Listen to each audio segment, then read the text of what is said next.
Get your free copy of the complete tutorial at www.teachucomp.com/free.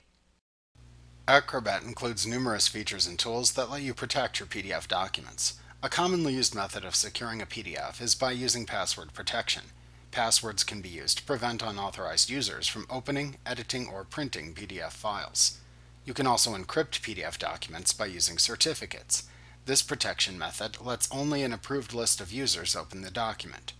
Acrobat includes digital signature and certification tools which can be used to sign electronic documents and get digital signatures from others.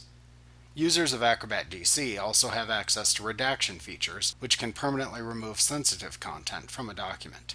Security tools are located in the Protect and Standardize section of the Tools Center.